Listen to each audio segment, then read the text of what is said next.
it out.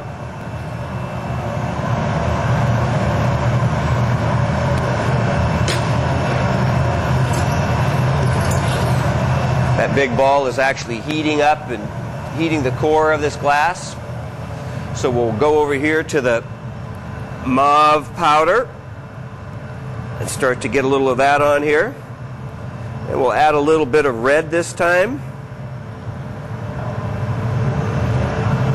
And we'll go in and melt that in. Get that face hot again. And we'll go back and pick up a couple more colors. There's a nice yellow and black over there. Let's go try some of that now.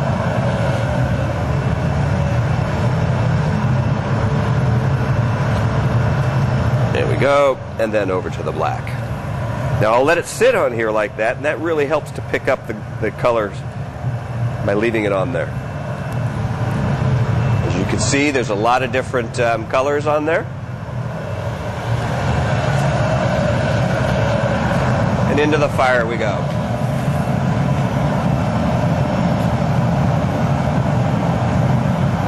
Each one of these flowers are unique in their design, their color combinations.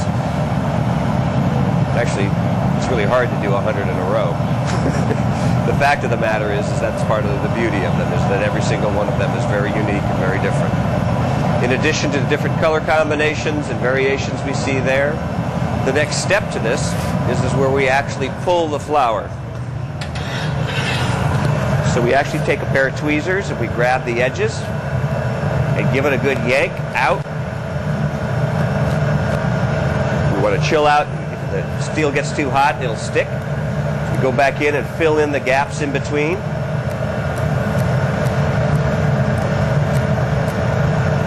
Great.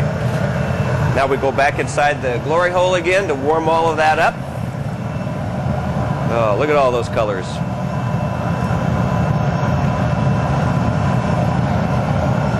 Camera doesn't always pick up everything. All right, out we come again.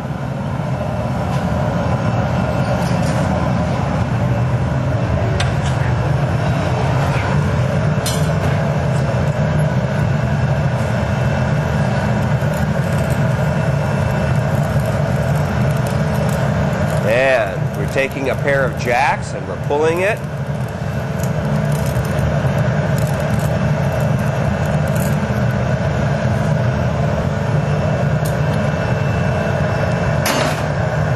Grab the edges this way, twist the flower up and out.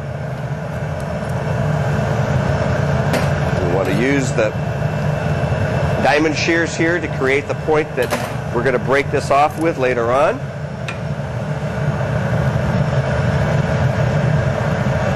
You can twist a little bit in here and create a little texture to the stem this way. Go back in here and make sure that this is a weak joint, because we're going to knock this off at the bench over here, and we'll flower polish off that cold spot that we just created. So we set it down on the piece like this, give it a whack, get the fire going here, fire polish that little tip.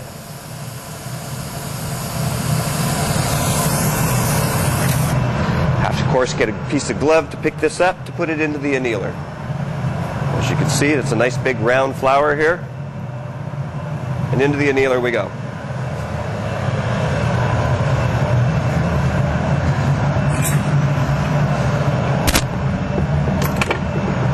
All right. Still glowing.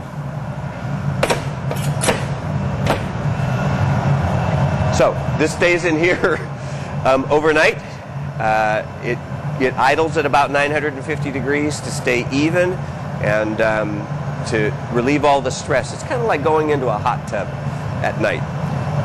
You work all day long, you come in, and slowly overnight it'll cool at a rate of about 100 degrees an hour, and in the morning everything will be great. You can see the electronics that we use to keep it idling at that temperature.